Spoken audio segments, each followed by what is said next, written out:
ආයිබෝන් කියලා පිළිගන්නවා මధుව review plus YouTube channel එකට.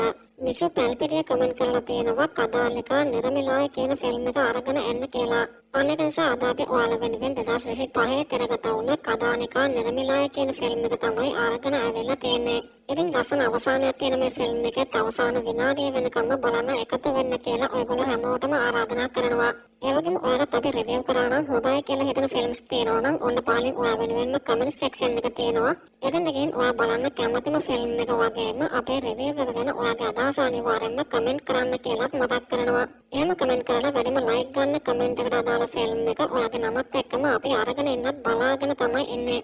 හරිනම් වීඩියෝට යන්න කලින් හැමදාමත් වගේ මතක් කරනවා ඔයා තාමත් අපේ මధుව රිවිව් ප්ලස් YouTube channel එක subscribe කරපු නැති කෙනෙක් නම් ඔන්න පහලින් subscribe button එක පේනම තියෙනවා ඒක ක්ලික් කරගෙනම ඔයාට අපේ channel එකත් එක්ක එකතු වෙන්නත් පුළුවන්. හරිනම් තවත් වැඩි කතා බහන්න නැතුව අපි අද මේ සුපිරිම ෆිල්ම් එකේ මොකද්ද සිද්ධ වෙන්නේ කියලා බලන්න.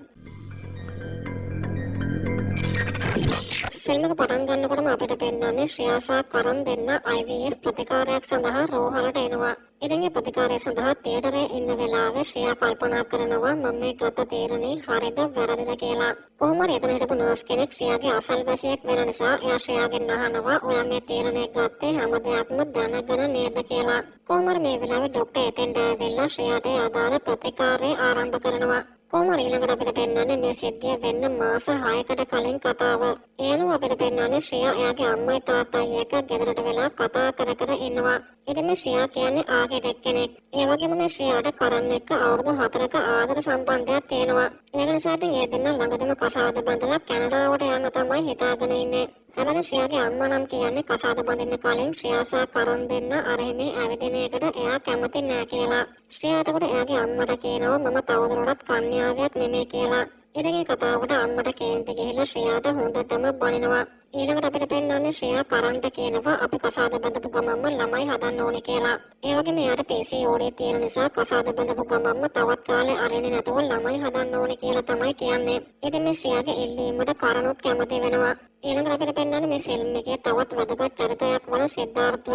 සිද්ධාර්ථ කියන්නේ ඉතින් ස්ට්‍රක්චර් ඉංජිනේර් කෙනෙක්. ඒ වගේම ඉතින් මෙයා ග්‍රීන් එනර්ජි බිල්ඩින් ගැන උනන්දුවක් දක්වන කෙනෙක්. හැබැයි එයාගේ සැලසුම් නම් කිසිම කෙනෙක් පිළිගන්න කැමති නෑ. ඒක නිසා මේ කට්ටිය මෙයාගේ ග්‍රීන් එනර්ජි බිල්ඩින් වැඩේට කැමති නෑ කියනවා. ඊළඟට අපිට පෙන්වන්නේ සිද්ධාර්ථ සහ එයාගේ යාළුවෝ දෙන්නා වන සේතු සහ ගෞරි දෙන්නව.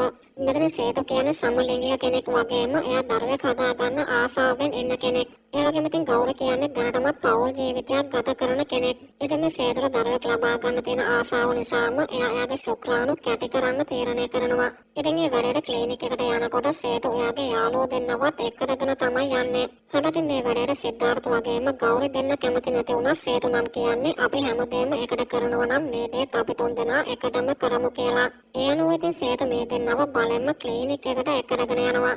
එතන ගියාට පස්සේ දැන් සිද්ධාර්ථ එයාගේ තොරතුරු පුරවන්න තියෙන ෆෝම් එකට බොරු දේවල් තමයි ඉදිරිපත් කරන්නේ. එයනු සිද්ධාර්ථ එයාට දෙන ෆෝම් එකේ එයාගේ නම P ජේම්ස් කියලා සඳහන් කරලා ලිපිනය වෙනුවට බාර් එක ලිපිනයක් තමයි දාන්නේ. ඒකෙන් පස්සේ ඉතින් මෙතන ඉන්න නර්ස් මේ තුන් දෙනාට අසභ්‍ය දර්ශනය තියෙන පෙන් ඩ්‍රයිව් 3ක් වගේම කප් 3ක් දීලා කියනවා අදාළ වැඩේ කරගෙන එන්න කියලා. ඒ වැඩෙන් පස්සේ මේ තුන් දෙනා අදාළ වැඩේ කරගෙන ඇවිල්ලා ශුක්‍රාණු පුරවපු කප් ටික නර්ස්ට බාර දීලා එතනින් පිට වෙලා යනවා. හැබැයි සිද්ධාර්ථ එයාට දුන්න පෙන් එක ආපහු දෙන්න නැතුව එතනින් යන්න උත්සාහ කරනකොට මේ නර්ස් ඒක අරගන්න සිද්ධාර්ථගේ පැත්තට දුවගෙන යනවා. ඒ වෙලාවෙත් මෙතෙන්ට ආව තව නර්ස් කෙනෙක් අතින් එක අත්වැරදීමක් සිද්ධ වෙනවා. ඒක තමයි සිද්ධාර්ථගේ ශුක්‍රාණු සාම්පල් එක ගබඩා කරන ලයිස්තුවට දාන්න තිබුණත් එයා ඒක වැරදීමකින් දාන්නේ තව කෙනෙකුට පරිත්‍යාග කරන්න තියෙන ලයිස්තුවට. කොහොම හරි එකෙන් පස්සේ පහවදා සිද්ධාර්ථ වගේම එයාගේ යාළුවෝ දෙන්න ෆැෂන් ෂෝ එකකට යනවා. මොකද මේ ෆැෂන් ෂෝ එකේ තමයි සිද්ධාර්ථගේ පෙම්වතිය නිරූපමා ඉන්නේ. ඉතින් මේ නිරූපමා කියන්නේ මොඩලින් කරන ගෑනු ළමෙක්. ඒ වගේම ඉතින් සිද්ධාර්ථ වගේම නිරූපමා දෙන්න ළඟදීම එන්ගේජ් වෙන්න තමයි හිතාගෙන ඉන්නේ. කොහොම හරි මේ වෙලාවේ සේතු නිරූපමාට කියනවා ඒ තුන් දෙනා ශුක්‍රාණු ගබඩා කරන්න ගියා කියලා. ඉතින් ඒකට නිරූපමාට ගොඩක් අවුල් ගිහිල්ලා සිද්ධාර්ථ පැත්තකට එක්කගෙන ගිහිල්ලා අහනවා ඔයා දරුවෝ හදන්න බෑ කියලා තියෙද්දිත් ඇයි මේ විදියට ශුක්‍රාණු ගබඩා කරන්න තීරණය කරේ කියලා. සිද්ධාර්ථ ඒකට කියනවා සේතු බල කරපු නිසා තමයි ගියේ මට කවදාවත් දරුවෝ හදන්න උවමනාවක් නෑ කියලා. ඉතින් මෙන්න මේ කතාවත් එක්කම නිරූපමාට සිද්ධාර්ථ ගැන තියෙන විශ්වාසය නැති වෙලා යනවා. මොකද එයා හිතනවා කසාද බඳලා පස්සෙත් සිද්ධාර්ථගේ හිත වෙනස් වෙලා එයා දරුවෙක් හදන්න කැමති නැති වෙයි කියලා. ඒකෙන් පස්සේ අපිට පෙන්වන්නේ සිද්ධාර්ථගේ ගෙදර සිද්ධ වෙන සිදුවීමක්. ඉතින් මේ සිද්ධාර්ථගේ ලොකුම ආසාව තමයි රස්සාවෙන් අයින් වෙලා එයාගේම කියලා බිස්නස් එකක් පටන් ගන්න එක. ඒක නිසා සිද්ධාර්ථ එයාගේ තාත්තට කියනවා මේකේ උකස් කරලා ලෝන් එකක් අරගෙන ඒකෙන් බිස්නස් එක පටන් ගමු කියලා. තාත්තා කියනවා ඔයා නිරූපමත් එක්ක විවාහ වෙන්න යන නිසා ඒ ගැන අනිවාර්යෙන්ම නිරූපමාගෙමුත් අහන්න කියලා. සිද්ධාර්ථ ඒකට කැමති නැති වුණත් එයාගේ තාත්තගේ අධික බල කිරීම නිසාම සිද්ධාර්ථ ඒකට කැමති වෙන්න සිද්ධ වෙනවා. ඒකෙන් පස්සේ අපිට පෙන්වන්නේ ශ්‍රියා වගේම කරන් දෙන්න එන්ගේජ් වෙනවා. ඉතින් ශ්‍රියා ඒකෙන් පස්සේ වැඩ කරන තැනට ආවම කරන් යාට කෝල් කරලා කියනවා එයාලගේ කැනඩාවට වීසා ගන්න වැඩේ හරි ගියා කියලා. ඒකට පස්සේ ශ්‍රියාත් ගොඩාක් සතුටු වෙනවා. කොහොම හරි මේ ශ්‍රියා කියන්නේ එයාගේ රස්සාව හොඳ අවධානයකින් කරන කෙනෙක්. ඒක නිසා ශ්‍රියා එයා වැඩ කරන කම්පැනියේ හොඳම සේවකයෙක් විදිහට පිළි අරගෙනයි ඉන්නේ. ඒකෙන් පස්සේ අපිට පෙන්වන්නේ සිද්ධාර්ථගේ වගේම නිරූපමාගේ එන්ගේජ්මන්ට් එකට ගොඩක් කට්ටිය සහභාගී වෙලා බලාගෙන ඉන්න විදිය. හැබැයි නිරූපමා සහ එයාගේ පවුලේ කට්ටිය මෙතෙන්ට ඇවිල්ලා නැති නිසා සිද්ධාර්ථ හොඳටම කලබල වෙලා එයාට කෝල් කරත් එයාගේ ෆෝන් එක වැඩ කරන්නේත් නැහැ. කොහොම හරි ඊළඟට අපිට පෙන්වන්නේ ශ්‍රියා කරන්ව සර්ප්‍රයිස් කරන්න කියලා හිතාගෙන වයින් බෝතලයකට අරගෙන කරන් ඉන්න ඇපාර්ට්මන්ට් එකට යනවා. ශ්‍රියා ඉතින් මේ ඇපාර්ට්මන්ට් එකට ආවම මෙතන කවුරුත් නැහැ කියලා දකිනවා. ශ්‍රියා ඒක නිසා ඊතර කාමර පරීක්ෂා කරනකොට දකින දේ නිසා එයාගේ මුළු ජීවිතේම උඩු යටිකුරු වෙලා යනවා. මොකද එයා මේ වෙලාවේ දකින්නේ කරන් ශ්‍රියාගේ හොඳම යාළුවත් එක්ක එකම ඇඳේ ඇඳුම් නැතුව ඉන්නවා. ඉතින් කරන් මේ දේ ගැන ශ්‍රියාට පැහැදිලි කරන්න උත්සාහ කරත් ශ්‍රියා ගොඩක් අවුලෙන්ම එතනින් පිට වෙලා යනවා. ඊළඟට අපිට පෙන්වන්නේ නිරූපමාගේ අම්මයි තාත්තයි ආවිල්ලා සිද්ධාර්ථ කියනවා නිරූපමා මේ එන්ගේජ්මන්ට් එකට එන්නේ නැහැ කිව්වා කියලා. ඒ වගේම නිරූපමා සිද්ධාර්ථ දෙන්න කියලා දුන්න ලියුමකුත් එයාට දීලා ඒ දෙන්න එතනින් පිට වෙලා යනවා. ඒ ලියුම නිරූපමා ලියලා තියෙන්නේ මම හිතුවේ කසාදෙන් පස්සෙවත් ඔයාගේ හිත වෙනස් වෙලා ළමයි හදන්න ඕනි කියයි කියලා. සමහර වෙලාවට ආදරයට වඩා තව දේවල් ඕනි කරනවා. ඒක නිසා මට සමා වෙන්න මේ එන්ගේජ්මන්ට් එකට මම එන්නේ නැහැ කියලා. කොහොම හරි මෙන්න මේ දේ නිසා සිද්ධාර්ථ ගොඩක්ම අවුල් යනවා. මේම කාලය ගත වෙනවත් එක්කම ශ්‍රියා එයාගේ කසාද නැවැත්තුවා කියලා එයාගේ අම්මටයි තාත්තටයි කියලා තියෙන්නේ.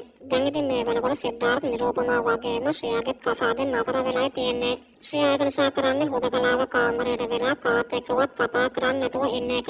ඒ වගේම ශ්‍රියාගේ අම්මා කේන්තිය නිසාම වෙනම කාමරයක දොර වහගෙනයි ඉන්නේ. ශ්‍රියා ඉතින් අන්තිමේදී එයාගේ නන්දයි තව අසල්වැසියෙකුයි ආව නිසා තමයි කාමරේ දොර ඇරලා ඒ දෙන්නව කාමරේ ඇතුළට අරගන්නේ. කොහොම හරි අසල්වැසි කාන්තාව වයින් බෝතලයක් අරගෙන ඇවිල්ලා ශ්‍රියාට කියනවා ඔයාට කරන්ව අමතක කරන්න මේක ප්‍රයෝජනවත් වෙයි කියලා. ශ්‍රියා ඒක නිසා ඉතින් හොඳටම වයින් බීලා මත් වෙලා කරන්ව අමතක කරන්න උත්සාහ කරනවා. නන්ද කියනවා ඉතින් කසාදට කලින් කරන්ගේ ඇත්තම තත්ත්වය දැනගන්න ලැබුණ එක හොඳයි කියලා. හැබැයි මේ ශ්‍රියාට වගේම කරන් දෙන්නට ඒ දෙන්න වෙන වෙන වැඩේ කරගන්න ගොඩක් අමාරුයි. මොකද මේ දෙන්න මේ වෙනකොට කසාදට රෙජිස්ටර් වෙලා ඉන්න නිසා. හැබැයි මේ ශ්‍රියා එයාලගේ කසාද කැන්සල් කරන ක්‍රියාවලිය ආරම්භ කරන්න එක ලෝය කෙනෙක් හම්බ වෙන්න යනවා. ඒ ලෝය දෙන උපදෙස් එක්ක තමයි ශ්‍රියා එයාගේ ඊතුරු වැඩ ආරම්භ කරන්න සූදානම් වෙන්නේ. ඒ වගේම අපිට පේනවා සිද්ධාර්ථ නිරූපමා කරපු වැඩේ නිසා ගොඩක්ම වේදනාවෙන් කාලය ගත කරනවා. සිද්ධාර්ථ ඒක නිසාම රැට විවිධ කාන්තාවන් එක්ක යහන් ගත වෙන්නත් පටන් ගන්නවා. ඒකෙන් පස්සේ අපිට පේන්නේ ශ්‍රියා දවසක් එයාලගේ අසල්වැසියෙක්ගේ විවාහ උත්සවයකට සහභාගී වෙනවා. ශ්‍රියා ඉතින් ඒ වෙලාවේ එක අසල්වැසියෙක්ගේ පුංචි දරුවෙක් අතට අරගන්නවා. ඉතින් ඒ දරුවා ශ්‍රියාගේ මූණට hina වෙලා එයාත් එක්ක හොරතල් වෙන්න පටන් ගන්නවා. ඉතින් ශ්‍රියා ඒ දරුවා දැක ගමන්ම එයාට දරුවෙක් හදා ගන්න ඕනේ කියන ඒ සිතුවිල්ල තදින්ම ඔලුවට වදිනවා. ඒ වෙලාවෙ ඉතින් එයාගේ අම්මා වෙලා කියනවා අපි ඔයාට හොඳ ගතිගුණ තියෙන කොල්ලෙක් හොයලා තියෙනවා. එයා ඔයාට ගොඩක් කැමතියි. ඔයා එයාව කසාද බඳලා ලස්සන බබෙක් හදා ගන්න කියලා. හැබැයි ශ්‍රියා කැමති නෑ අම්මගේ ඒ යෝජනාවට කැමති වෙන්න.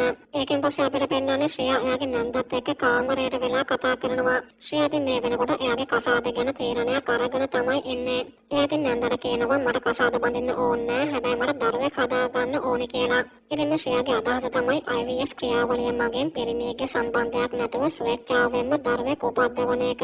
ශ්‍රියා ඒක නිසා ඉතින් මේ වැඩේ කරගන්න උදව්වක් ගන්න බලාපොරොත්තු වෙන කරන්ව හම්බ වෙන්න යනවා. ශ්‍රියා කරන්ට කියනවා ඔයා මට ගොඩක් ද්‍රෝහිකම් කළා. ඒක නිසා ඔයා මට මේ උදව්ව විතරක් කරන්න කියලා. කරන් ඉතින් මුලින්ම මේ දෙයට කැමති නැති වුණත් එයා අන්තිමේදී ශ්‍රියාත් එක්ක රෝහලට යනවා. ශ්‍රියා ඉතින් මේ වෙනකොට IVF ක්‍රියාවලියට අවශ්‍ය කරන සියලුම බොරු වාර්තා එයාගේ අසල්වැසියෙකුට කියලා හදාගෙනයි තියෙන්නේ. ඒ කරන්ට දරුවන් හදන්න බැරි නිසා IVF ක්‍රියාවලිය මගින් දරුවෙක් හදාගන්න කැමතියි කියලා. කොහොම හරි දැන් මේ IVF ක්‍රියාවලියට හැමදේම සූදානම් වෙලා තියෙන වෙලාවේ ශ්‍රියා ડોක්ටර්ගෙන් අහනවා ශුක්‍රාණු පරිත්‍යාග කරන කෙනාගේ ප්‍රොෆයිල් එක බලන්න පුළුවන්ද කියලා. හැබැයි ડોක්ටර් නම් කියන්නේ ශුක්‍රාණු දෙන කෙනා නිර්නාමිකව දෙන නිසා ඒ දේ කරන්න බෑ කියලා. ඒක නිසා ශ්‍රියාට සිද්ධ වෙනවා යථාර්ථය තේරුම් ගන්න.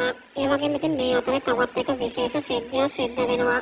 ඒක තමයි ගොඩක් අවුලෙන් ඉන්න සිද්ධාර්ථට එයා ශුක්‍රාණු ගබඩා කරපු ලැබ් එකෙන් කතා කරලා කියනවා සිද්ධාර්ථගේ ශුක්‍රාණු සාම්පල් එක නැති වෙලා නිසා ආපහු ඇවිල්ලා සාම්පල් එකක් දීලා යන්න කියලා. හැබැයි සිද්ධාර්ථ ඒකට මොකද නොකියාම ෆෝන් එක තියෙනවා. ඊළඟට අපිට පෙන්නන්නේ IVF ක්‍රියාවලියෙන් දින කිහිපයකට පස්සේ ශ්‍රියා ගැබ් අරගෙනද කියලා පරීක්ෂා කරලා බලනකොට එයා ගැබ් අරගෙන ඒත් එක මෙයාට විශාල සතුටක් බියක් වගේම ආදරය කියන හැඟීම් සේරම එකතු වෙනවා. ඒත් එයාට මේ ගැන එයාගේ පවුලේ කට්ටියට කියන්න බයක් තිබුණත් එයා අන්තිමේදී අම්මටයි තාත්තටයි කියනවා එයා ප්‍රෙග්නන්ට් වෙලා ඉන්නේ කියලා. ඒකෙන් කොට පස්සේ ශ්‍රියාගේ අම්මට ගොඩක් කේන්ති ගිහලා ශ්‍රියාට කියනවා ඔයාට දැන් කරන්ගම තමයි කසාද බඳින්න වෙන්නේ කියලා. මොකද මේ ශ්‍රියාගේ අම්මා හිතාගෙන ඉන්නේ ශ්‍රියාගේ බඩේ ඉන්න දරුවගේ තාත්තා කරන් කියලා. ශ්‍රියාගේ නිසා ඉතින් කියනවා මේ දරුවා කරන්ගේ නෙමෙයි කියලා. එතකොට අම්මා එහෙනම් ওই දරුවා කාගේද කියලා අහනකොට ශ්‍රියා කියනවා මම දන්නේ නැහැ කියලා. අම්මා ඉතින් ඒ ගැන තවත් ප්‍රශ්න කරනකොට ශ්‍රියා කියනවා මම ශුක්‍රාණු පරිත්‍යාග කරපු කෙනෙක්ගෙන් ප්‍රෙග්නන්ට් උනේ කියලා. ඉතින් ඒකට අම්මට හොඳටම කේන්ති ගිහින් කාමරයට ගිහලා දොර වහගෙන ආපහු ඇවිල්ලා තාත්තට කියනවා මම සහ ශ්‍රියා දෙන්නගෙන් එක්කෙනෙක් අනිවාර්යයෙන්ම මේ ගෙදරින් යන්න ඕනේ කියලා. අන්නේ හේතුව නිසා ශ්‍රියාට මේ ගෙදරින් අයින් වෙලා වෙන ගෙදරක පදිංචියට යන්න සිද්ධ වෙනවා. ඒ වගේම එයාගේ උදව්වට එයාගේ නැන්දත් ඒ ගෙදරට එනවා. ඒකෙන් පස්සේ එදා රෑ වෙලා ටීවී එකේ යන නිවුස් එකේ ශ්‍රියා දකිනවා ගොඩක් භයානක සීරියල් කෙනෙක් මැරෙන්න කලින් එයාගේ ශුක්‍රාණු ගොඩක් පරිත්‍යාග කරලා තමයි මැරලා තියෙන්නේ කියලා. ඒකෙන් උඩ පස්සේ ඉතින් ශ්‍රියාට ගොඩක් බය හිතෙනවා ඒ සීරියල් කිලර්ගේ දරුවෙක්ද දන්නේ නැහැ එයාගේ බඩේ ඉන්නේ කියලා. ඉතින් ඒක නිසා ශ්‍රියා තීරණය කරනවා එයාගේ බඩේ ඉන්න දරුවගේ තාත්තා කවුද කියලා හොයලා බලන්න. ඉතින් ඒ වැඩේට එයාගේ හොඳම යාළුවෙක්ගේ මාර්ගයෙන් එයාට ශුක්‍රාණු පරිත්‍යාග කරපු කෙනාගේ ලිපිනය හොයා ගන්නවා. ඒ වගේ මේ කෙනාගේ නම විදිහට තියෙන සිද්ධාර්ථ විසින් බොරුවට දැම්ම පී ජේම්ස් කියන නම. ඒ වගේම ඒකට අදාළ ලිපිනේ බැංගලෝර වල තමයි තියෙන්නේ. ශ්‍රියා ඒක නිසා පී ජේම්ස් හම්බ වෙන්න වගේම එයාගේ බිල්ඩින් මීටින් එකකට බැංගලෝර වලට පිට වෙලා යනවා. ශ්‍රියා ඉතින් ඒ විදිහට ඇවිල්ලා මුලින්ම එයාගේ බිල්ඩින් මීටින් එකට තමයි සම්බන්ධ වෙන්නේ. ඒ වගේම ඉතින් මේ බිල්ඩින් මීටින් එකට සිද්ධාර්ථ සහභාගී වෙලා ඉනවා. ඉතින් එයාගේ අදහස් ගැන ව්‍යාපාරිකයන්ට කිව්වත් කිසිම කෙනෙක් ඒවට කැමති වෙන්නේ නැහැ. හැබැයි ශ්‍රියාගේ අදහස් වලට ගොඩක් කට්ටිය කැමති වෙලා එතෙන්ට ගොඩාක් මිනිස්සු එකතු වෙලා ඉන්නවා. ඉතින් සිද්ධාර්ථ මෙයාව දැක්කම තේරෙනවා ශ්‍රියා ගොඩක් දක්ෂ විදිහට එයාගේ ඉදිරිපත් කිරීම කරනවා කියලා. සිද්ධාර්ථ ඒක නිසා ඉතින් එවෙලෙම ශ්‍රියා ගැන කැමැත්තකුත් ඇති වෙනවා. කොහොමද ඒකෙන් පස්සේ සිද්ධාර්ථ එදා රෑ වෙලා එයාගේ යාළුවෝ දෙන්නත් එක්ක බාර් එකේ ඉන්න ගමන් එයා යාළුවන්ට ශ්‍රියා ගැන කියනවා. ඒ අතරම තමයි පී ජේම්ස් හොයාගෙන ශ්‍රියාත් මේ බාර් එකටම එන්නේ. ඒ කියන්නේ සිද්ධාර්ථ එයාගේ ලිපිනේ වෙනුවට එයා හැමදාම වගේ එන මේ බාර් එකේ ලිපිනේ තමයි ඒ ෆෝම් එකට දාලා තියෙන්නේ. සිද්ධාර්ථ ඉතින් මේ වෙලාවේ ශ්‍රියාව දැකලා එයාගේ යාළුවන්ට කියනවා අරයා තමයි මම ওই කට්ටියට කිව්වා ගෑනු ළමයා කියලා. ඒ වගේම ඉතින් සිද්ධාර්ථ ශ්‍රියාගේ ළඟට ඇවිල්ලා එයාත් එක්ක කතා කරනවා. සිද්ධාර්ථ ඇවිල්ලා කියන්නේ ඉතින් මම එක්ස්පෝ එකේදී ඔයාව දැක්කා. ඔයාගේ ඉදිරිපත් කිරීම නම් නියමයි කියලා. ඉතින් ඒ කතාවත් එක්කම ශ්‍රියාට තේරෙනවා ඒ දෙන්න මීට කලින් හම්බ වෙලා ඇති කියලා. ශ්‍රියා ඒක නිසා ඔයාගේ ගෙවල් කොහෙද තියෙන්නේ කියලා සිද්ධාර්ථගෙන් අහනවා. සිද්ධාර්ථ ඒකට බැංගලෝර වල කියනකොට ශ්‍රියා කියනවා එයා චෙන්නයි වල කියලා. ඒ වගේම සිද්ධාර්ථ එයාට කියනවා ඔයත් අපිත් එක්ක විනෝද වෙන්න එකතු වෙන්න කියලා. හැබැයි ශ්‍රියා කියනවා එයාට ගුවන් යානයට යන්න පරක්කු වෙනවා කියලා. සිද්ධාර්ථ ඒක නිසා ඉතින් ශ්‍රියාට සමුදේලා ආපහු ගිහිල්ලා එයාගේ යාළුවොත් එක්ක එකතු වෙනවා. කොහොමද මේගොල්ලෝ මෙහෙම ටික වෙලාවක් ඉන්නකොට ශ්‍රියා ආපහු සිද්ධාර්ථලා ඉන්න තැනට ඇවිල්ලා කියනවා එයාට එයාගේ ගුවන් යානය මගහැරුණා කියලා. ඒක නිසා ඉතින් මේගොල්ලෝ හැමෝම ඊළඟට මොනවද කරන්න ඕනේ කියලා කතා කර කර ඉන්නකොට ශ්‍රියා සිද්ධාර්ථගෙන් අහනවා මේ බාර් එකේ කන්න තියෙන හොඳ කෑම ಜಾති මොනවද කියලා. සිද්ධාර්ථ ඒකට කියනවා මේකේ තියෙන කෑම කනවට වඩා අපේ තාත්තා අපේ ගෙදර හදන කෑම ගොඩක් රසයි කියලා. ඒ වගේම සිද්ධාර්ථගේ යාළුවොත් කියනවා සිද්ධාර්ථගේ තාත්තට හොඳට කෑම හදන්න පුළුවන් කියලා. ශ්‍රියාට මේ කට්ටිය භයානක මිනිස්සු වගේ පේන්නේ නැති නිසා එයා මෙයාලගේ වාහනයෙන්ම සිද්ධාර්ථලා ගෙදරට යන්න තීරණය කරනවා. මේගොල්ලෝ මේ විදිහට යන ගමන් ගොඩක් සතුටින් වටපිට බලන ගමන් ෆොටෝස් එහෙමත් අරගන්නවා. කොහොමද මේ කට්ටිය ගෙදරට ආවට පස්සේ සිද්ධාර්ථගේ තාත්තා ගොඩක් සතුට වෙනවා එයාට ශ්‍රියාව අඳුර ගන්න ලැබුණ එකට. ඊට පස්සේ ඉතින් මේ කට්ටිය කාඩ් එහෙම සෙල්ලම් කරලා ගොඩක් සතුට වෙනවා. ඒ වෙලාවේ සිද්ධාර්ථ එයාගේ තාත්තට කියනවා ශ්‍රියා එක්ස්පෝ එකේදී නියමටම එයාගේ මාකටින් වැඩේ කළා කියලා. කොහොමද එකෙන් පස්සේ මේ කට්ටිය කෑම කන සෝදානම් වෙලා ශ්‍රියා සිද්ධාර්ථගේ තාත්තගෙන් අහනවා ඇන්ටි කොයිද කියලා. තාත්තා කියනවා ඉතින් එයා අවුරුදු 25කට කලින් නැති වුණා කියලා. ශ්‍රියා එතකොට අහනවා තනියම දෙමාපියෙක් වෙන වැඩේ අමාරුයිද කියලා. තාත්තා ඒකට කියනවා ඒ වැඩේ කොච්චර අමාරු වුණත් එයා සිද්ධාර්ථව ගොඩක් ආදරෙන් බලාගත්තා කියලා. කොහොමද ඊළඟට අපිට පෙන්වන්නේ සිද්ධාර්ථ වගේම ශ්‍රියා දෙන්න තනියම බල්කනියට වෙලා කතා කර කර ඉන්නවා. ඒ වෙලාවෙදී මේ දෙන්න ඒ දෙන්නගේ විවාහයන් අවලංගු වුණ විදිය ගැන කතා කරනවා. ඒ වගේම සිද්ධාර්ථ මේ වෙලාවේ ඒ දෙන්නගේ එන්ගේජ්මන්ට් එක නතර වුණේ කොහොමද කියලා ශ්‍රියාට පැහැදිලි කරනවා. ඉතින් මේ සිද්ධාර්ථ මේ දේවල් කියනකොට ශ්‍රියාගේ මූණ සම්පූර්ණයෙන්ම වෙනස් වෙලා යනවා. මොකද මේ ශ්‍රියාත් ගොඩක්ම කැමැත්තෙන් ඉන්නේ එයාටම කියලා දරුවෙක් හදාගන්න. කොහොම හරි මෙහෙම ඉන්නකොට මේ දෙන්න පොඩ්ඩක් ලං වෙන්න උත්සාහ කරා ශ්‍රේයාට මතක් වෙනවා එයාගේ බඩේ දරුවෙක් ඉන්නවා කියලා. ඒක නිසා ශ්‍රේයා කියනවා එයාට දැන් යන්න ඕනේ කියලා. සිද්ධාර්ථ ඒක නිසා ඉතින් ශ්‍රේයාට වැඩිය ලං වෙන්නේ නැතුව එයාව එයාපෝට් එකට එක් කරගෙන යනවා. එයාපෝට් එකට ගිහිල්ලා මේ දෙන්නම එකිනෙකාට සමුදේලා ශ්‍රේයා ආපහු චෙන්නයි බලා පිට වෙලා යනවා. ඊළඟට අපිට පෙන්වන්නේ ඒකෙන් මාස ගානකට පස්සේ ශ්‍රේයාට පිරිමි දරුවෙක් ලැබෙනවා. ඊට පස්සේ ඉතින් අපි ආපහු මේ කතාවේ අවුරුදු 8ක් ඉස්සරහට එක් කරගෙන යනවා. ඉතින් මේ ශ්‍රේයා වැඩ කරන සමාගමට අලුත් ව්‍යාපෘතියක් ලබා ගන්න තරගකාරිය විදිහට ශ්‍රේයාව තෝරගෙන තියෙනවා කියලා එයාගේ බොස් එයාට කියනවා. ඒ වගේම ඉතින් මේ ව්‍යාපෘතිය ලබා ගන්න තවත් මේ වගේ කම්පැනි 12ක් තරග කරනවා. බොස් කියනවා ඉතින් ශ්‍රේයා මේ ව්‍යාපෘතිය අරගත්තොත් ශ්‍රේයාව මේ කම්පැනියේ පාර්ට්නර් කෙනෙක් කරගන්නවා කියලා. ඒ වගේම ඉතින් මේ වෙනකොට ශ්‍රේයාගේ පුතා පාර්ථිව් ඉස්කෝලේ යන පටන් අරගෙනයි තියෙන්නේ. ඒ වගේම ඉතින් එයාගේ යාළුවෝ එයාගෙන් තාත්තා කොයිද කියලා අහනකොට මගේ තාත්තා කාලෙකට කලින් හමුදාවේ ඉඳලා නැති වුණා කියලා තමයි එයා කියන්න පුරුදු වෙලා තියෙන්නේ. හැබැයි ගොඩක් වෙලාවට පාර්ථිව්ගේ යාළුවෝ එයාට වෙහෙළු කරනවා තාත්තා නැති එකා කියලා. ඒකෙන් පස්සේ අපිට පෙන්වන්නේ සිද්ධාර්ථෝ චෙන්නයි වලට එනවා එයාගේ ආයතනය වෙනුවෙන් කොහොම හරි ඒ ව්‍යාපෘතිය අරගන්න බලාපොරොත්තු වෙන්නේ. එයා ඉතින් ඒ විදියට එනකොට එකපාරටම එයාගේ ඇඟට ෆුට්බෝලයක් ඇවිල්ලා වදිනවා. ඉතින් එයාට මේ ෆුට්බෝල් පාර වදින්නේ වෙන කාගෙන්වත් නෙමෙයි ශ්‍රේයාගේ පුතා පාර්ථිව්ගෙන්. පාර්ථිව් ඇවිල්ලා ඒ බෝලේ සිද්ධාර්ථගෙන් ඉල්ලුවත් ළමයින්ට පොඩ්ඩක්වත් කැමති නැති සිද්ධාර්ථ ඒ බෝලෙට පයින් ගහලා පාරෙන් එහා පැත්තට වීසි කරනවා. පාර්ථිව් ඉතින් ඒකට ගොඩක් කේන්ති ගන්නකොට සිද්ධාර්ථ ඒක ගණන් ගන්නවත් නැතුව එතනින් පිට වෙලා යනවා. පාර්ථිව් ඉතින් මේ දේ නිසාම ගෙදර ඇවිල්ලා ගොඩක් කේන්තියෙන් ගේම් ප්ලේ කරනවා. ශ්‍රේයා ඉතින් ඒ ගැන අහුවත් පාර්ථිව් එයාට කිසිම දෙයක් කියන්නේ නැහැ. මෙන්න මේ වෙලාවේ තමයි ශ්‍රේයාගේ තාත්තා අම්මට හොරෙන් ශ්‍රේයාට කතා කරන්නේ. තාත්තා ඉතින් කතා කරලා පාර්ථිව්ට කතා කරන්න ඕනේ කිව්වත් පාර්ථිව් කියනවා එයාට පස්සේ කතා කරන්නම් කියලා. කොහොම හරි ඒකෙන් ටික වෙලාවකට පස්සේ පාර්ථිව් එයාගේ සීයාට කෝල් කරලා කියනවා එයාට ෆුට්බෝලයක් අරගෙන දෙන්න කියලා. සීයා අය කියලා අහනකොට පාර්ථිව් කියනවා එක මෝඩෙක් බෝලෙට පයින් ගහලා ඒක පිට්ටනියෙන් එළියට වීසි කළා. මම ඒ බෝලේ අයිති කෙනාට බෝලයක් අරන් දුන්නේ නැත්නම් එයා මාව ෆුට්බෝල් ටීම් එකට ගන්නෙ නෑ කියලා කිව්වා කියලා. ශ්‍රේයාත් ඉතින් මේ දේවල් පැත්තකට වෙලා අහගෙන ඉඳලා පාර්ථිව්ගෙන් අහනවා බෝලෙට පයින් ගහපු කෙනා කවුද කියලා.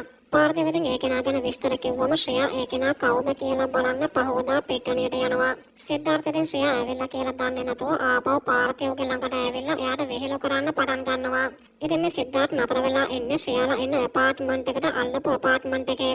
ඒ වෙලාවෙ ඉතින් පාර්ථිව් එක පැත්තක් බැලුව නිසා සිද්ධාර්ථත් ඒ පැත්ත බලනවා. එයා ඉතින් ඒ වෙලාවෙ තමයි අවුරුදු 8කට කලින් දැක්ක ශ්‍රේයාව දැකලා එයාට කතා කරන්නේ. ඒ වගේම ඉතින් ශ්‍රේයාත් අවුරුදු 8කට පස්සේ සිද්ධාර්ථව දැකලා ගොඩක් සතුටු වෙනවා. ඉතින් පාර්ථිව් වෙතෙන්ට ඇවිල්ලා ශ්‍රේයාට කියනවා අම්මේ මෙයා තමයි මගේ බෝලෙට පයින් ගැහුවේ කියලා. ඒ වෙලාවෙ තමයි සිද්ධාර්ථව දැනගන්නේ පාර්ථිව් කියන්නේ ශ්‍රේයාගේ පුතා කියලා. ශ්‍රේයා මේ වෙලාවේ චෙන්නයි ආවේ ඇයි කියලා අහනකොට සිද්ධාර්ථ කියනවා මාස 2-3ක ප්‍රොජෙක්ට් එකකට ආවේ කියලා. ඊළඟට අපිට පෙන්වන්නේ ශ්‍රේයා අර ව්‍යාපෘතිය ලබා ගන්න මීටින් එකට සහභාගී වෙලා ඉන්න විදිය. ශ්‍රේයා වගේම තවත් දක්ෂ නිර්මාණ ශිල්පියෝ ගොඩක් මේකට සහභාගී වෙලා ඉන්නවා කොහොම හරි ඒ ව්‍යාපෘතිය ලබා ගන්න අදහසින්.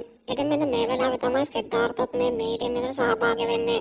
අතරම ඉතින් සිද්ධාර්ථ චෙන්නයි වලට ඇවිල්ලා තියෙන්නේ මේ ව්‍යාපෘතිය කොහොම හරි එයාලගේ කම්පැනියට අරගන්න අදහසින්. මෙහෙම ආවට පස්සේ තමයි සිද්ධාර්ථ දකින්නේ ශ්‍රේයාත් මේ ව්‍යාපෘතිය අරගන්න මීටින් එකට ඇවිල්ලා ඉන්නවා කියලා. කොහොම හරි මේ මීටින් එකෙන් පස්සේ මේ දෙන්න තනියම හම්බ වෙලා කතා කරනවා. ඒ වෙලාවේ ශ්‍රේයා කියනවා බැංගලෝර එනකොට මම ප්‍රෙග්නන්ට් වෙලා හිටියේ කියලා. අතරම ඉතින් ඒ කතාව අහුවම සිද්ධාර්ථ මුකුත්ම කියා ගන්න බැරි වෙනවා. කොහොම හරි මේ දෙන්න දැන් ඒ ව්‍යාපෘතිය අරගන්න තරගකාරයෝ වෙලා ඉවරයි. සිද්ධාර්ථ නම් ඉතින් කියන්නේ එයා කොහොම හරි මේ ව්‍යාපෘතිය එයාගේ කම්පැනි වෙනුවෙන් අරගන්නවා කියලා. ශ්‍රේයා ඉතින් විහිළුවට වගේ කියනවා ඕනවට වඩා බලාපොරොත්තු තියාගන්න එපා කියලා. ඒ වෙලාවට සිද්ධාර්ථගේ බොස් කෝල් එකක් ගත්ත නිසා සිද්ධාර්ථ පැත්තකට ගිහිල්ලා ඒ කෝල් එක ආන්සර් කරනවා. ඒ වෙලාවේ බොස් කියනවා එයා මේ ව්‍යාපෘතිය වෙනුවෙන් තරග කරන හැම කම්පැනියක් ගැනම හොයලා බලනවා. එතකොට චෙන්නයි වල ස්කාලයින් ගෘහ නිර්මාණ ශිල්පියෙක් එක්ක තමයි ටිකක් අමාරුයි කියලා තේරුණේ කියලා කියනවා. අතරම ඉතින් බොස් මේ විදිහට කියන ගෘහ නිර්මාණ ශිල්පියා තමයි ශ්‍රේයා. ඒ කෝල් එකෙන් පස්සේ සිද්ධාර්ථ ඇවිල්ලා ශ්‍රේයාට බොරුවක් කියනවා මේ ව්‍යාපෘතිය කොහොම හරි කරලා අරගත්තොත් මාව කම්පැනියේ පාර්ට්නර් කෙනෙක් කරගන්නවා කියලා බොස් කිව්වා කියලා. ඒකෙන් පස්සේ අපිට පෙන්වන්නේ ශ්‍රේයාව පහවදා ඉස්කෝලේට ගෙන්නනවා පාර්ථිව් ළමයි එක්ක රණ්ඩු වෙලා ඒ කට්ටියට හොඳටම පහර දීලා කියලා. ඒ වගේම විදුහල්පති කියනවා පාර්ථිව් මෙහෙම හැසිරෙන්න මොකක් හරි හේතුවක් ඇති ඒ ගැන හොයලා බලන්න කියලා. ශ්‍රේයාගේ නිසා ගෙදර ඇවිල්ලා පාර්ථිව්ගෙන් ඒ ගැන අහනවා. පාර්ථිව් කියනවා ඉතින් ඉස්කෝලේදී ළමයි එයාට තාත්තා නැති එකා කියලා වෙහෙල කරපු නිසා තමයි එයා ළමයි එක්ක රණ්ඩු කරගත්තේ කියලා. ශ්‍රේයා ඉතින් ඒක ඇහුවට පස්සේ පාර්ථිව්ගේ හිත හදන්න උත්සාහ කරනවා. ඒකෙන් පස්සේ ඉතින් ශ්‍රේයා වගේම එයාගේ නැන්දා දෙන්න එළියට වෙලා පාර්ථිව් ගැන කතා කර ඉන්නවා. ඒ වගේම ඉතින් සිද්ධාර්ථත් එයාලගේ අසල්වැසි ගෙදරකටම තමයි පදිංචියට ඇවිල්ලා ඉන්නේ. ශ්‍රේයා සිද්ධාර්ථ දැක ගමන්ම හැංගෙන්න උත්සාහ කරනවා එයා මට කලින් ඉඳලම කැමැත්තෙන් හිටියේ කියලා. ඒකෙන් පස්සේ ඉතින් සිද්ධාර්ථ පහුවදා ෆ්ලැට් එකට එනකොට එයාට ශ්‍රේයාගේ පුතා පාර්ථිවව හම්බ වෙනවා. පාර්ථිව ඉතින් මේ වෙනකොට සිද්ධාර්ථ එක ගොඩක් කේන්තියෙන් ඉන්න නිසා එයා ලිෆ්ට් එකේ බොත්තම් ඔක්කොම ඔබලා සිද්ධාර්ථව ඒ ලිෆ්ට් එකේ රස්තය අඩු කරවනවා. සිද්ධාර්ථ ඉතින් එයාට මොකොත් කියන්නේ නෑ මොකද එයා ශ්‍රේයාගේ පුතා නිසා. කොහොම හරි ඒකෙන් පස්සේ එදාම හවස ශ්‍රේයා ගෙදර එනකොට පාර්ථිව ගෙදර පේන්නේ නෑ. ශ්‍රේයා එක නිසා නැන්දගෙන් ඇහුවම නැන්ද කියනවා පාර්ථිව පල්ලෙහාට වෙලා සෙල්ලම් කරන ගමන් හිටිය කියලා. ශ්‍රේයා නිසා පාර්ථිව සෙල්ලම් කරන තැනට ගිහිල්ලා බලුවත් එයා පේන්නේ නෑ. ශ්‍රේයා එක නිසා ඉතින් එයාට හැමතැනම හොයලා බලුවත් එයාට පාර්ථිවව හොයාගන්න බැරි වෙනවා. ඉතින් ඒක නිසාම පාර්ථිවව හොයාගන්න සිද්ධාර්ථගෙන් උදව් වෙල්ලන්න ශ්‍රේයා තීරණය කරනවා. ශ්‍රේයාට සිද්ධාර්ථව හම්බ වෙලා එයාට මේ විස්තරය කිව්වම සිද්ධාර්ථ ඒ වෙලෙම පොලිසියට කෝල් කරනවා. එයානෝ පොලිසියෙන් මේ ඇපාර්ට්මන්ට් එකට එනවා. පොලිසියෙන් ඇවිල්ලා ශ්‍රේයාගෙන් අහනවා දරුවගේ තාත්තා කොයිද කියලා. ශ්‍රේයා එතකොට කියනවා මම තනි දෙමාපියෙක් කියලා. පොලිස් නිලධාරියා අහනවා ඒ කියන්නේ ඔයා ඩිවෝස් වෙලාද ඉන්නේ කියලා. ඉතින් එහෙම අහනවත් එක්කම ශ්‍රේයාට උත්තර දෙන්න බැරුව අසරණ වෙනවා. ඒක නිසා ඉතින් සිද්ධාර්ථ තමයි ඒ වෙලාවේ ඒ තත්ත්වය පාලනය කරන්නේ. පොලිස් නිලධාරියා කියනවා ඔයාගේ මහත්තයා ඔයාට කියන්නේ නැතුව දරුවෝ අරගෙන ගියා වෙන්නත් පුළුවන් කියලා. ශ්‍රේයා ඉතින් ඒකට කියන්නේ එහෙම සිද්ධ වෙන්න කිසිම හේතුවක් නැහැ කියලා. ඊට පස්සේ ඉතින් පොලිසියෙන් වගේම සිද්ධාර්ථ එකතු වෙලා පාර්ථිවව හොයන වැඩේ පටන් ගන්නවා. කොහොම හරි එදා රෑ වෙලා පාර්ථිව කෝච්චි ස්ටේෂන් එකක් ළඟදී හොයාගෙන සිද්ධාර්ථයව එක්කරගෙන ආවෙලා ශ්‍රේයාට බාර දෙනවා. ශ්‍රේයා ඊට පස්සේ පාර්ථිවගෙන් අහනවා ඔයා තනියම කෝච්චි ස්ටේෂන් එකට ගියේ ඇයි කියලා. එතකොට පාර්ථිව කියනවා මට ඇහුණා ඔයා නැන්දත් එක්ක කතා කරනවා මගේ තාත්තා බැංගලෝර වල ඉන්නේ කියලා. ඒකයි මම තාත්තව හොයාගෙන බැංගලෝර යන්න ගියේ කියලා. ඉතින් ඒ කතාව ඇහුවට පස්සේ ශ්‍රේයාට ගොඩක්ම දුක හිතෙනවා. ඒ වගේම සිද්ධාර්ථ පාර්ථිවට සැර කරනවා ඊට පස්සේ අම්මට කියන්න නැතුව කොහෙවත් යන්න එපා කියලා. පාර්ථිව ඉතින් සිද්ධාර්ථ කියපු දෙයට කැමති වෙනවා. කොහොම හරි ඒකෙන් පස්සේ පහුවදා සිද්ධාර්ථ පාර්ථිවට අලුත්ම ෆුට්බෝලයක් ගෙනල්ලා දෙනවා. හැබැයි මේ වෙනකොට පාර්ථිව ෆුට්බෝල් ටීම් එකෙන් අයින් කරලා ඉන්නේ. මොකද මේ පාර්ථිව ෆුට්බෝල් වලට ගොඩක් කැමති වුණත් එයාට හරියට ෆුට්බෝල් සෙල්ලම් කරගන්න බැරි නිසා. ඉතින් මේ වෙනකොට ෆුට්බෝල් ගැන හොඳ දැනුමක් තියෙන සිද්ධාර්ථ ඒක ඇහුවට පස්සේ පාර්ථිවට ෆුට්බෝල් උගන්වන්න තීරණය කරනවා.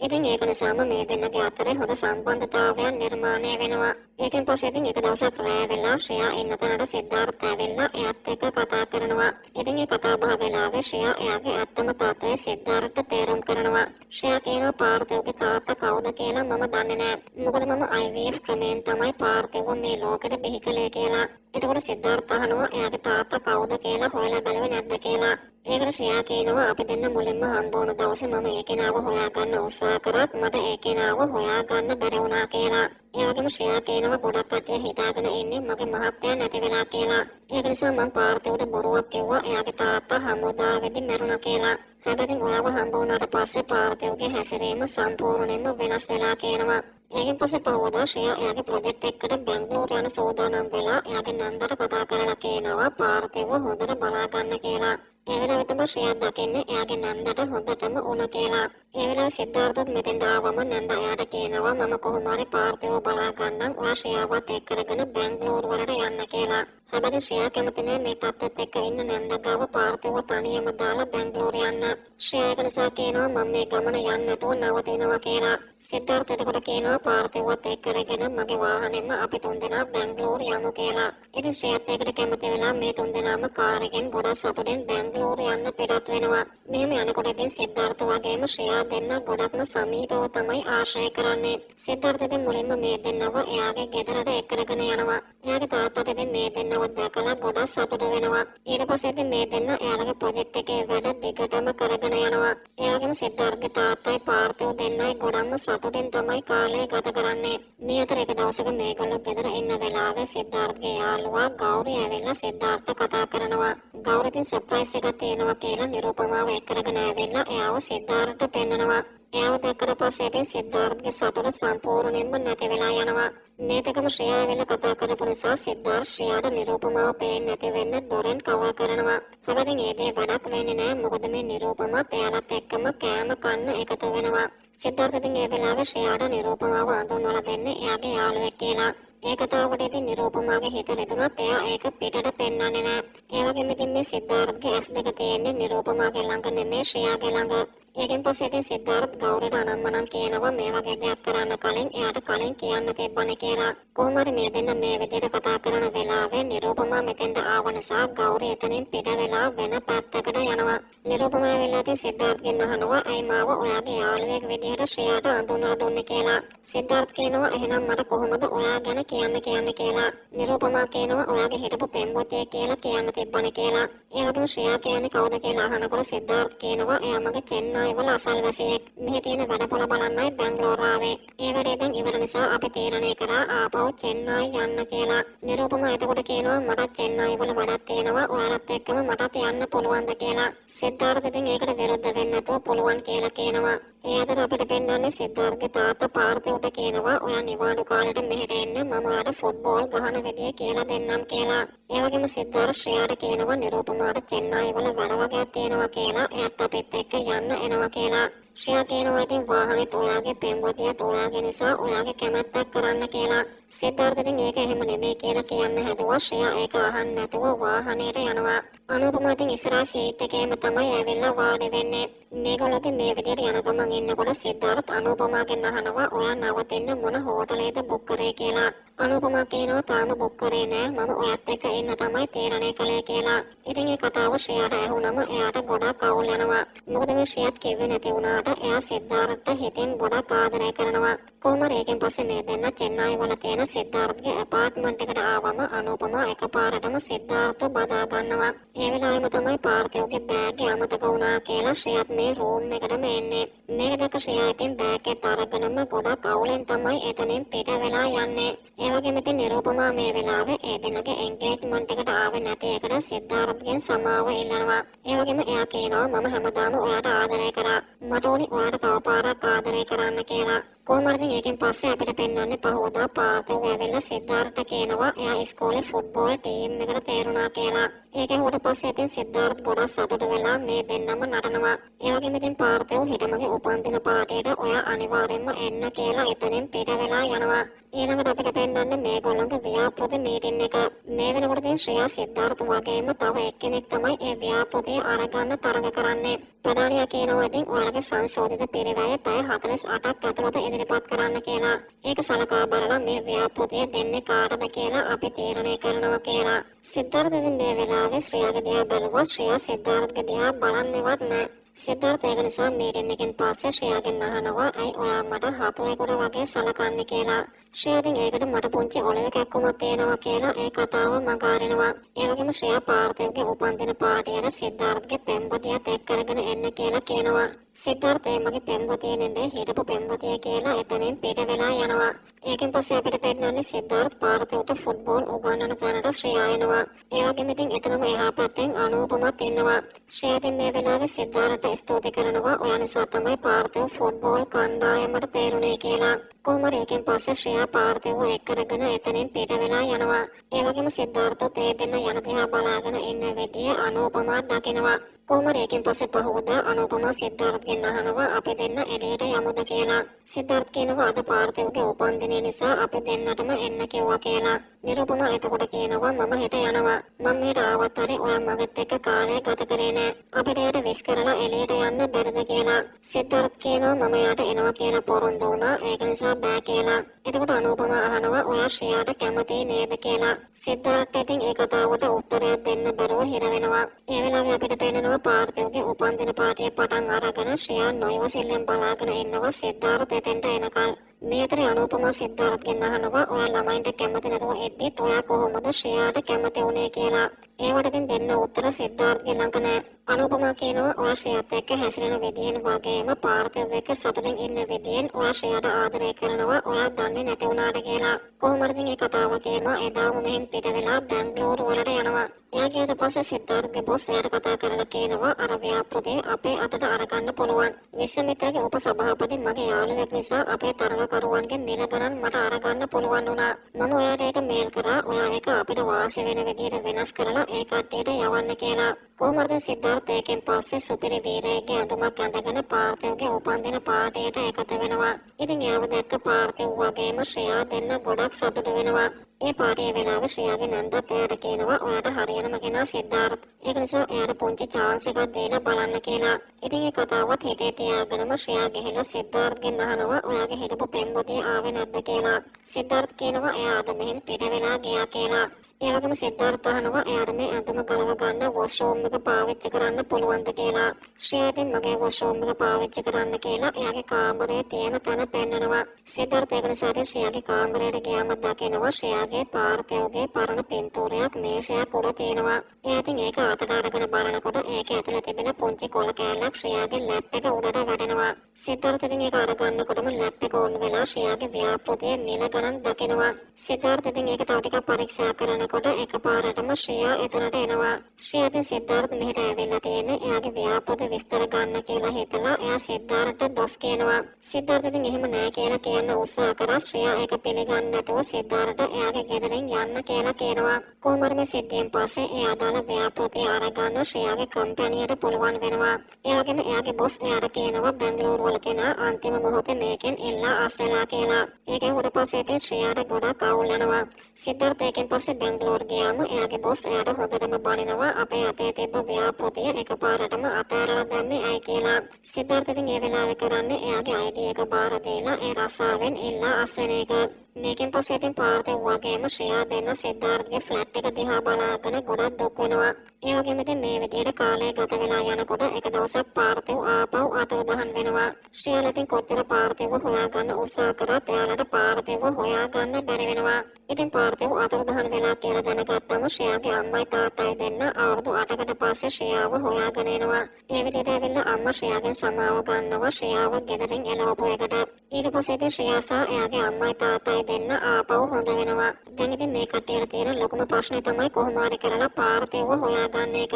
ඒ වෙලාවෙදී ශ්‍රේයාගේ නන්දට සිද්ධාර්ථ කෝල් එකක් අරගෙන කියනවා පාර්ථිව තනියම බැංගලෝර ඇවිල්ලා කියලා. නන්ද ඉතින් ඒක ශ්‍රේයාට කිව්වම ශ්‍රේයා ගොඩක් පුදුම වෙනවා පාර්ථිව කොහොමද තනියම බැංගලෝර ගියේ කියලා. කොහොම හරි ඒකෙන් පස්සේ පහුවදාම සිද්ධාර්ථ පාර්ථිව එක්ක අරගෙන ඇවිල්ලා ආපහු ශ්‍රේයාට බාර දෙනවා. ඒ වගේම අද තමයි පාර්ථිවගේ ෆුට්බෝල් මැච් එක තියෙන්නේ. සිද්ධාර්ථ ඒක නිසා ශ්‍රේයාට කියනවා මැච් එකෙන් පස්සේ අපි මේ ගැන කතා කරමු කියලා. ඒ වගේම පාර්ථිව එතනින් පිට වෙලා යනවා එයාගේ ෆුට්බෝල් මැච් එකට. මේ දෙන්නට ඉතින් මේ මැච් එක දිහා බලාගෙන ඉද්දී සිද්ධාර්ථ කියනවා මම ඔයා නිසා තමයි අන්තිමේදී රස්සාවෙන් අයින් වුණේ කියලා. ශ්‍රේයාට ඉතින් ඒකට හොඳටම අවුල් ගිහිල්ලා එයා සිද්ධාර්ථට සෝරි කියලා කියනවා. එතකොට සිද්ධාර්ථ කියනවා මම අවුරුදු 8ක් තිස්සේ කල්පනා කරේ රස්සාවෙන් අයින් වෙලා තනියම මගේම බිස්නස් එකක් කරන්නේ කොහොමද කියලා. ඒත් මට මගේ රස්සාවෙන් අයින් වෙන්න තරම් හයියක් තිබුණේ නැහැ. ඒත් ඔයාව හම්බ වුණාට පස්සේ ඒ හැමදේම වෙනස් වුණා කියලා. ශ්‍රේයා එතකොට අහනවා ඔයා ඉස්සරහට මොනව කරන්නද හිතාගෙන ඉන්නේ කියලා. සිද්ධාර්ථ කියනවා මං අවදානමක් අරගෙන මගේම කම්පැනියක් පටන් ගන්නවා කියලා. ශ්‍රේයාත් ඒකට ගොඩක් සතුටු වෙලා සිද්ධාර්ථට සුබ පතනවා. මේ අතර අපිට පෙන්වන්නේ පාර්ථිව සුපිරියටම ෆුට්බෝල් සෙල්ලම් කරලා ලකුණු තරගන්න සමත් වෙනවා. මේ වෙලාවේ සිද්ධාර්ථ කියනවා පාර්ථිව අපේ ගෙදර එනකොට මම චෙන්නයි එන්න පිටත් වෙන්න හිටියේ. මොකද මට ඔය දෙන්නව දකින්න නැතුව ඉන්න බෑ. මගේ හැමදේම ඔයාලා දෙන්න. මම ඔයාලට ගොඩක් ආදරේ කියලා. ශ්‍රේයාත් ඉතින් ඒක ඇහුවට පස්සේ ගොඩක් සතුටු වෙලා සිද්ධාර්ථගේ ඇඟට හේතු වෙනවා. ඔන්න ඒකෙන් පස්සේ අපිට පෙන්වන්නේ සිද්ධාර්ථගේ සමලිංගික යාළුවාගේ වෙඩින් එකට එයාලා හැමෝම එකතු වෙලා ඉන්නවා. සේතු ඉතින් කසාද බඳින්නේ තවත් කොල්ලෙක්ව. ඒ වගේම ඉතින් ඒ දෙන්න පුංචි දරුවෙකුත් හදා ගන්න අරගන්නවා. කොහොම හරි ඉතින් ඒකෙන් ටික කාලයකට පස්සේ සිද්ධාර්ථ ආස කළා වගේම එයාගේ ග්‍රීන් එනර්ජි ව්‍යාපෘතිය සාර්ථකව අවසන් කරනවා. එතෙන් ඉතින් ශ්‍රේයාත් ඇවිල්ලා ඒ දිහා බලාගෙන ගොඩක් සතුටු වෙනවා. ශ්‍රේයා ඊට පස්සේ අහනවා ඔයා පාර්ට්නර් කෙනෙක් හොයනවද කියලා. සිද්ධාර්ථ අහනවා බිස්නස් පාර්ට්නර් කෙනෙක්ද එහෙම නැත්නම් ලයිෆ් පාර්ට්නර් කෙනෙක්ද කියලා. ශ්‍රේයා ඉතින් එතකොට කියනවා ඒ දෙකටම පුළුවන් කියලා. කොහොම හරි ඒකෙන් පස්සේ මේ විදිහට මේ තුන් දෙනා ගොඩක් සතුටින් ජීවත් වෙනවා. මෙන්න මේ වගේ හරිම ලස්සන අවසානයක් එක තමයි මේ ෆිල්ම් එකත් අවසන් වෙන්නේ. ඒ වගේම ඉතින් මේ ෆිල්ම් එක ගැන ඔයාලගේ අදහස අනිවාර්යයෙන්ම පල්ලෙහාන් කමෙන්ට් කරන්න කියලාත් මතක් කරනවා. හරිනම් තවත් දවසක මේ වගේ සුපිරිම සුපිරි ෆිල්ම් එකකින් හම්බ වෙනකල් ඔයාලා හැමෝටම සුබ දවසක්.